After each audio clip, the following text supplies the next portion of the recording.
Assalamualaikum warahmatullahi wabarakatuh. Kembali lagi di podcast Nuansa, ngobrol dan diskusi bareng Santri Nahdliyin Tunisia. Bersama saya Maulidan Rusada sebagai moderator yang akan membersamai kalian semua. Kali ini kita kedatangan tamu, seorang penulis dan aktivis muda dari Santri Nahdliyin Tunisia, yaitu Mas Robit Marzuban. Jadi gimana Mas Robit kabarnya? Baik? Baik, alhamdulillah sehat. Hari-hari ini aktivitasnya ngapain aja nih? Seperti biasa, karena memang sekarang sudah waktunya untuk kuliah, jadi seperti anak-anak yang lain kita kuliah, kemudian di sore hari kita istirahat, di malam hari kita kajian. Ya seperti itulah, seperti biasa. Ngomong-ngomong nih ya, Mas Robit kan penulis nih. Ya. Baru-baru ini nerbitin buku yang berjudul betul. Menyelusuri Nalar Kosmis. Nah, jadi di podcast kali ini kita akan membahas tentang buku ini, membedah tentang buku ini. Apa yang menginspirasi Kak Robit dari menulis buku Nalar Kosmis ini? Ya, sebenarnya semula itu bermula ketika saya masuk ke kampus ya, karena memang genre saya sendiri atau latar belakang saya itu kan lama di pesantren, kita diajarkan ajaran-ajaran atau pelajaran-pelajaran yang bersifat doktrin, di mana kita harus menerima sepenuhnya apa yang dikatakan oleh guru-guru kita. Ketika masuk di kampus, karena saya masuknya di kampus umum, kemudian mengambil jurusan filsafat umum juga, filsafat barat, di mana yang dikedepankan itu adalah ibda atau inovasi kreativitas, ditimbang kita harus itba atau mengikuti pendapat-pendapat para ulama. Di situ saya memiliki kesimpulan bahwasannya, oh ternyata ketika kita keluar dalam lingkup pesantren, dalam lingkup ilmu-ilmu agama, itu ditemukan banyak sekali komponen-komponen keilmuan, fun-fun keilmuan yang dia sangat luas dan bebas gitu loh. Tidak seperti keilmuan-keilmuan yang kita ketahui di pesantren, yang mana itu sangat terbatas sekali. Lah, di situ saya mendapatkan istilah sistema. Kalau dalam bahasa Prancis itu sistema of philosophy atau sistem filsafat. Lah, setelah saya mempelajari, mendalami, ternyata sistem filsafat sendiri itu sebenarnya mirip dengan sistem mazhab atau teori jurisprudensi yang ada di Islam, di mana setiap tokoh, setiap ulama itu ternyata dipengaruhi oleh pemikiran ulama-ulama sebelumnya. Kalau dalam fikih kan misalnya Imam Syafi'i dipengaruhi oleh Imam Maliki, Imam Hambali dipengaruhi oleh Imam Syafi'i. Lah, kalau di filsafat ada hal semacam itu, seperti halnya Plato dipengaruhi oleh Socrates, kemudian Aristoteles dipengaruhi oleh Plato. Lah, sistem-sistem semacam itu seharusnya lebih kita ketahui apa sih sebenarnya perbedaan antara kedua sistem yang ada dalam Islam dan sistem yang ada di filsafat. Dan itu yang membuat saya tertarik dan kayaknya pengen mengkaji lebih dalam dan menulis dalam bentuk buku, sehingga teman-teman yang ada di luar dan yang tidak pernah mendengar istilah ini itu juga bisa merasakan, bisa membaca. Dan nantinya kalau misalnya diberi kesempatan kita bertemu dalam satu forum, nanti kita bisa diskusikan buku ini bersama-sama. Mungkin itu. Oke, baik, kan itu tentang inspirasi ya, awal mula kenapa menulis. Kali ini bisa tolong jelasin Mas Robert tentang tema dari buku ini. Ya, temanya itu kan menyusuri nalar kosmis, eksplorasi dalam sistem filsafat universal. Kenapa saya judulkan dengan menyusuri nalar kosmis? Karena itu adalah sebuah proses, dalam arti proses transisi dari saya pribadi ya, proses transisi dari paham-paham saya yang bersifat tetap dan tidak bisa diganggu gugat istilahnya, ke paham-paham yang bersifat bebas dan kita boleh merenovasi sesuka hati sesuai dengan kepercayaan kita, sesuai dengan keyakinan kita, dan itu bebas sekali. Jadi kita bisa, istilahnya tuh kita bisa mengambil segala bentuk pendapat dari ulama-ulama. Kalau misalnya di fikih sendiri misalnya, kalau kita bermadzhab Syafi'i, ya kita harus mengikuti undang-undang yang ada di mazhab Syafi'i. Kalau misalnya kita mazhab Syafi'i ternyata menggunakan metode mazhab Maliki, itu kan namanya talfek. di mana talfek itu kan tidak dibenarkan dalam hukum agama. Lah, ketika masuk dalam dunia filsafat, terlebih filsafat barat yang mana rujukan utama di kampus saya itu Prancis, filsafat Prancis, filsafat Jerman, dan terkenal sangat liberal sekali kan. Prancis itu terkenal sangat liberal sekali. Jadi istilahnya terkejut, dan itu sebuah bentuk penelusuran saya terhadap nalar kosmis, nalar yang universal, nalar yang sangat tinggi sekali gitu. Dan mengeksplorasi sistem filsafat universal. Karena di buku ini juga sistem-sistem filsafatnya bukan hanya diambil dari filsafat barat saja. Filsafat barat, filsafat timur, filsafat Islam, banyaklah yang dari mereka memiliki metodologi dalam perumusan ilmu filsafat yang memiliki dampak terhadap teori mereka, teori-teori filsafat mereka itu. Oh, oke. Nah, jadi lalu proses kreatif apa yang Mas Robert jalani selama menulis buku ini? Iya, karena begini ya.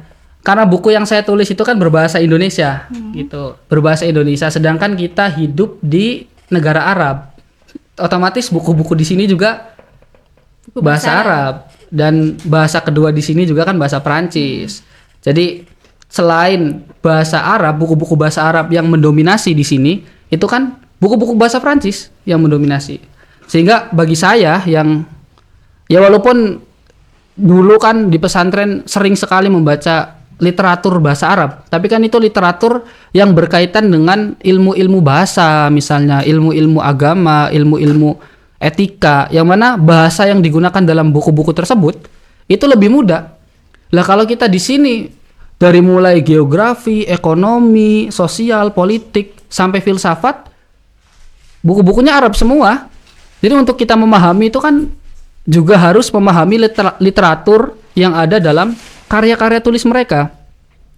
Jadi otomatis proses penulisan buku ini, proses kreatif buku ini itu membutuhkan, ya mau tidak mau kita harus wawancara, harus mencari arahan dari dosen-dosen. Jadi terkadang selain mencari buku-buku jurnal ya, buku-buku yang dijual secara e-book.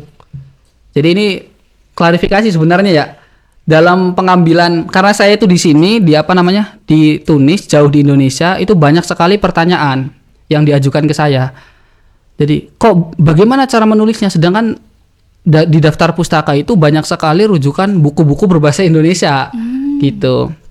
Ya sebagai klarifikasi ya, kan buku-buku tersebut juga banyak yang menjual secara e-book. Jadi tidak muluk-muluk kita harus membaca dengan fisik, walaupun ada beberapa, sebagian besar buku-buku yang memang tak beli, kemudian tak baca, yang berbahasa Indonesia ya, yang terbit di Indonesia, berbahasa Indonesia, yang ada dalam literatur bahasa Indonesia. Tapi untuk buku-buku yang bahasa Prancis, itu saya nanya dulu ke dosen. Jadi saya nanya ke dosen, Pak, ini saya lagi nulis buku, pengen membahas sistem filsafat. Kira-kira ada nggak rujukan atau buku-buku yang kira-kira bisa saya baca untuk melengkapi pustaka dari buku ini?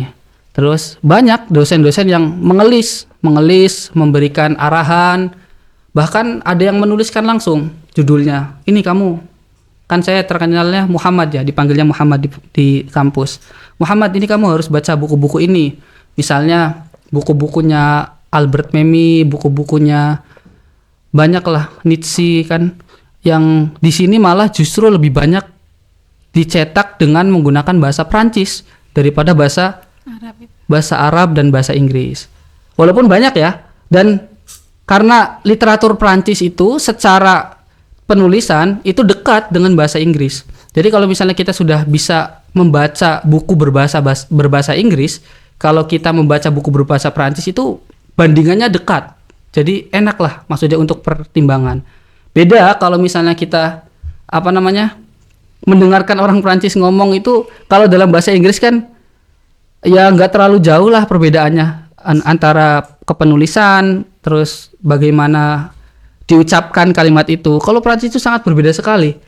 Bahkan ya tidak jarang ditemui kalimat-kalimat yang ada di penulisan itu dibuang, jadi nggak mereka ucapkan.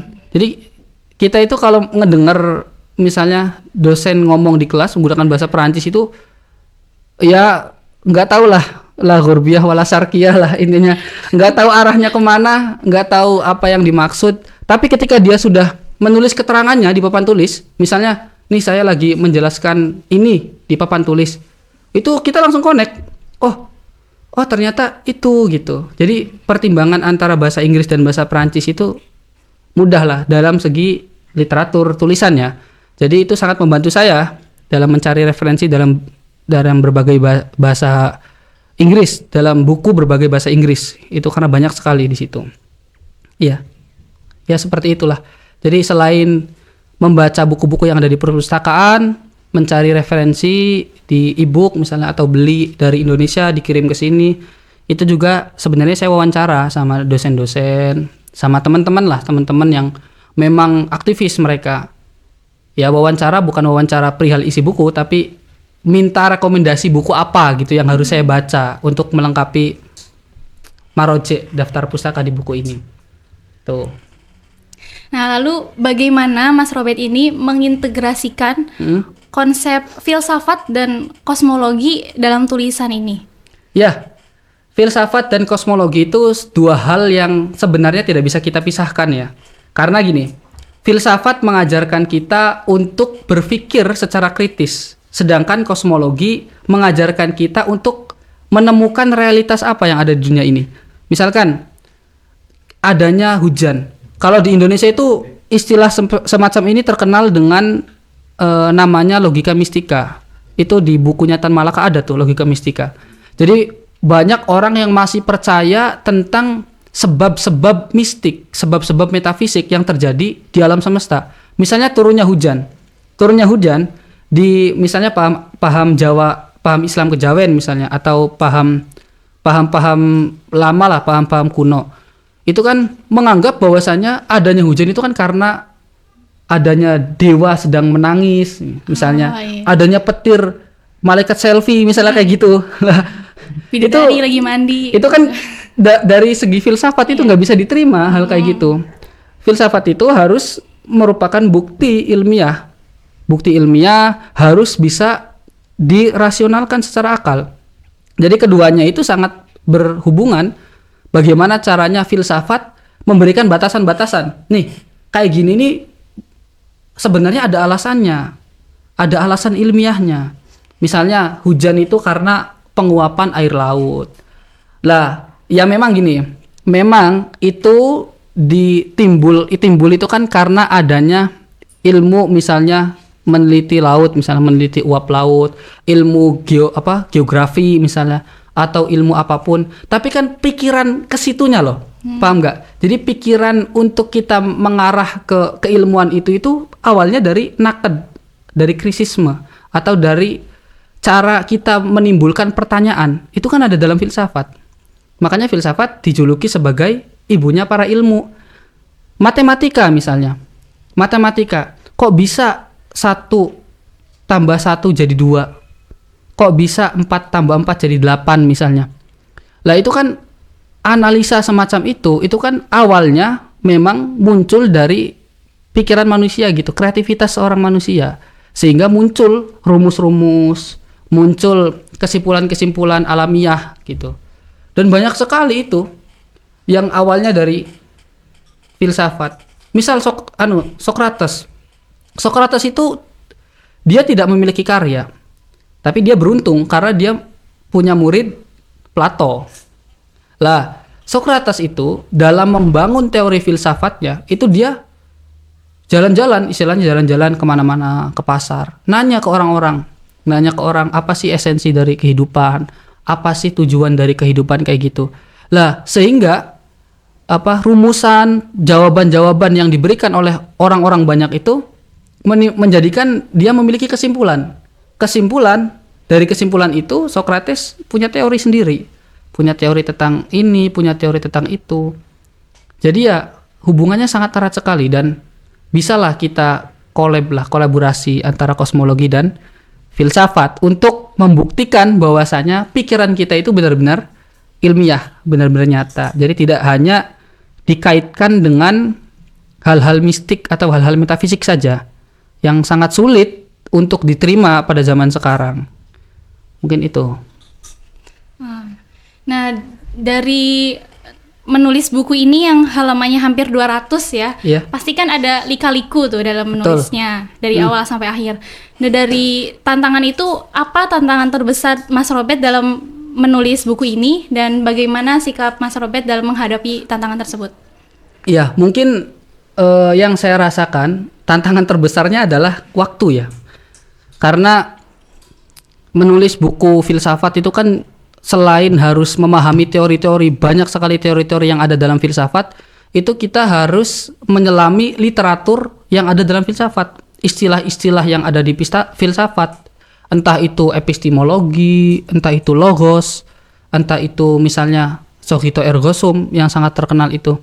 Lah, literatur semacam itu kan harus kita pelajari dulu. Misalnya epistemologi, kita nulis epistemologi ini definisinya apa? Cocok nggak kita terapkan epistemologi ini di kalimat kita kayak gini gitu loh. Ya mungkin itu dari segi waktu, dari segi materi ya. Karena saya mempelajari filsafat juga belum lama, baru sekitar 4 tahun lah berjalan kan. Sebelumnya kan udah tuh dijejeli itu apa kalau kalau bahasa Indonesia dijejeli apa? Dicekokin ilmu-ilmu agama, dicekokin fikih, dicekokin usul fikih, nahwu, sorof. Hingga pada saat di sini saya dikejutkan dengan keilmuan filsafat yang begitu luas. Mungkin itu, memahami literatur, memahami konsep dan segala hal. Waktu sih mungkin. Karena kan tahu sendirilah kita di sini kan kegiatan banyak sekali, belum kuliah itu. Ya saya bersyukur kuliah saya sampai siang kan, nggak kayak yang lain kuliah sampai sore kan. Mungkin kalau kuliahnya sampai sore juga saya nggak bakal masuk kuliahnya. Jadi ya bersyukur sekali saya jamnya nggak ada jam sore. Jadi pulang kuliah itu qailulah lah. Kita harus al-muhafadzah ala qadimi sholeh kan, harus menjaga tradisi. Qailulah untuk bisa bekerja lebih keras lagi. Tidur sebentar, asar bangun, sholat, menulis. Asar itu wajib menulis, kemudian maghrib kajian komunitas, organisasi dan yang lain-lain. Tiap hari kayak gitu aja, konsisten selama 3 bulan. Alhamdulillah, akhir bulan puasa selesai tulisan itu. Ya. Kalau boleh tahu nih, siapa aja sih yang jadi orang penting yang Mas Robert pikirkan dalam menulis buku ini? Iya. Ini kayaknya Mbak Mauli grogi ya. Jadi gini, ini apa? Mbak Mauli atau Dek Mauli? Mbak aja ya. Kayak santri-santri kan di NU kan kalau manggil cewek kan Mbak ya. Iya. Ya, Mbak Mauli gini. Orang yang paling berpengaruh dalam penulisan buku ini tentu saja Sulaiman Ahmad Ad-Dahir. Siapa itu Sulaiman Ahmad Ad-Dahir? Sulaiman Ahmad Ad-Dahir adalah seseorang yang menuliskan jurnal yang bertemakan sistem filsafat. Paradigma sistem filsafat yang terjadi di negara Arab. Itu saya baca jurnalnya beliau itu sangat tergugah sekali. Kayak wah, ini kayaknya tak buatkan buku berbahasa Indonesia ini sangat bagus ini. Karena yaitu kita juga perlu tahu filsafat itu timbul dari apa gitu. Filsafat itu timbul dari mana. Lah setelah saya baca selesai, udah saya cari referensi buku-buku yang terkait dengan beliau. Saya cari segala hal yang bisa saya jadikan patokan misalnya. Misalnya naskah. Kita kan kalau kuliah dikasih naskah ya. Naskah yang berangsur-angsur kayak turunnya Al-Qur'an itu berangsur-angsur. Jadi kita diberikan naskah berangsur-angsur gitu sama dosen. Setiap minggu itu naskahnya berbeda. Kalau di Indonesia kan kita mempelajari satu buku utuh misalnya. satu semester udah kita pelajari etika Nikomakia misalnya Aristoteles. Nah, kalau di sini kan beda. Kadang kita dikasih materi, misalnya kalau filsafat seni dikasih materi filsafat seni David Hume, besoknya dikasih filsafat seni Immanuel Kant, besoknya lagi dikasih filsafat seni siapa gitulah, banyak. Lah itu mungkin Sulaiman Ahmad Ad-Dahir salah satu orang yang tokoh lah, yang menjadi tokoh penting yang ada dalam buku ini. Itu kalau misalnya dalam segi kepenulisannya Maroje ya, ide yang timbul itu ya dari beliau. Tapi kalau misalnya orang-orang yang ada di Indonesia, misalnya penulis-penulis yang ada di Indonesia, wah banyak sekali dalam literatur filsafat ya. Seperti Profesor Amsal Bahtiar, itu buku-bukunya saya baca. Terus Gus Ulil Absor Abdallah. Gus Ulil itu menjadi kayak istilahnya ya idola saya dalam kepenulisan filsafat semenjak buku saya yang berjudul Manusia Adalah Bagian dari Tuhan. Itu buku itu terobsesi dari karyanya Gus Ulil Absor Abdallah gitu. Yang berjudul Jika Tuhan Maha Kuasa, Kenapa Kita Masih Menderita. Di dalamnya itu ada klasifikasi antara kosmos dan mikrokosmos dan makrokosmos. Lah, di situ saya punya kesimpulan, wah kayaknya kita menulis buku yang hanya fokus ke relasi antara Tuhan dengan manusia itu sangat bagus sekali. Alhasil saya menulis. Prosesnya sama. Jadi saya membaca buku Sulaiman Ahmad Ad-Dahir, kemudian timbul ide, wah ini kayaknya saya menulis buku tentang sistem filsafat, nanti kita korelasikan dengan sistem jurisprudensi yang ada di Islam, yang ada di agama. Nah, kita bandingkan nih, apa bedanya sistem ini, apa persamaannya, apa yang bisa kita lakukan, ya, dan bagaimana caranya kita bisa mempertahankan kedua sistem ini, sehingga ilmu pengetahuan yang ya berkembang di zaman sekarang itu bisa kita tetap pelajari gitu, dari segala aspek. Entah itu dari aspek agama atau dari aspek ilmu-ilmu duniawi lah, ilmu-ilmu lainnya. Itu Sulaiman Ahmad Ad-Dahir. Nah, lalu apa sih harapan Mas Robert ini buat para pembaca? Apa yang ingin Mas Robert harapkan dari pembaca dari membaca buku Menyusuri Nalar Kosmis ini? Ya, harapan saya kepada pembaca, karena mungkin yang membeli buku-buku saya juga segenre sama saya, dari kalangan pesantren, misalnya dari kalangan santri, atau misalnya akademisi-akademisi lain, siapapun lah, saya berharap ya pahami dengan betul apa yang saya tulis. Kalau misalnya memang ada yang salah, ayo kita diskusikan. Kalau misalnya ada yang benar, disampaikan, disebarkan. Kalau misalnya salah, ya itu dibetulkan gitu. Dan ya itu belajar lah, itu menjadi menjadi ajaran buat saya, menjadi pengalaman buat saya, bahwasannya di dunia ini itu masih banyak sekali metodologi keilmuan atau ya tata cara lah, manhajiyah, metode para pemikir, para ulama yang sangat luas sekali. Jadi kita tidak bisa menganggap bahwasannya apa yang kita utarakan itu benar-benar 100% benar gitu. Karena dalam dalam teorinya kan, kalau di dalam etika Nikomakia Aristoteles itu bahwasannya kita itu tidak mungkin 100% dalam diri kita itu keburukan semua, tidak mungkin. Begitu pula sebaliknya, kita tidak mungkin 100% dalam diri kita itu kebaikan semua. Mesti ada persenan yang mengisi keburukan misalnya, atau mengisi kebaikan. Jadi apapun metodologinya, apapun jalan pemikirannya atau rujukan-rujukan yang diambil oleh para pemikir, apalagi pemikir modern kan, banyak sekali yang kontroversi, ditulis juga banyak sekali kan yang kontroversi. Itu jangan, ya istilahnya jangan kita anggap bahwasanya mereka itu tidak mengerti tentang konsep dari sebuah ilmu. Tapi pahami dulu metodologinya, dia ngambil dari mana, dia ngambil dari buku apa, dari siapa. Baru kita kasih kesimpulan, oh ternyata pendekatan yang beliau atau mereka berikan kepada kita itu berbeda. Tapi tujuannya sama, cuman beda pendekatan aja. Beda pendekatan kan otomatis kesimpulan yang ada dalam teorinya kan juga berbeda kan. Ya, jadi harus saling toleran dengan metodologi orang lain. Jangan menganggap bahwasanya kita paling benar, metode kita paling sahih dan orang lain salah.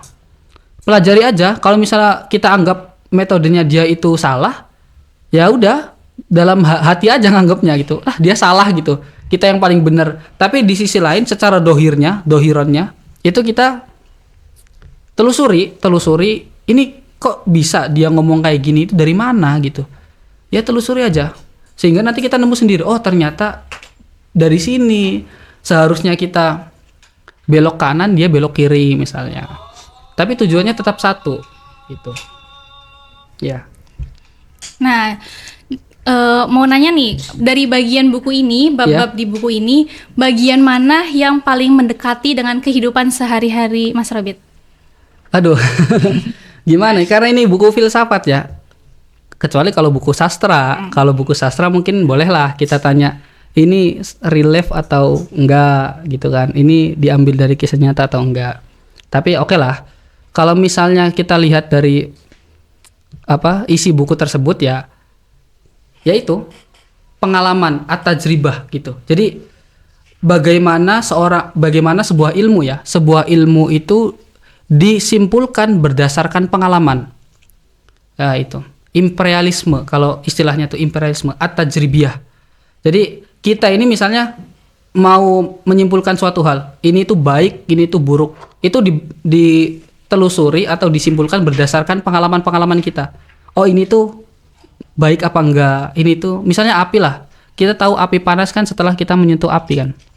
Nah, kita tahu es batu dingin setelah kita memegang es batu misalnya. Kita tahu makan itu dapat menyembuhkan rasa lapar, itu kan setelah kita makan gitu.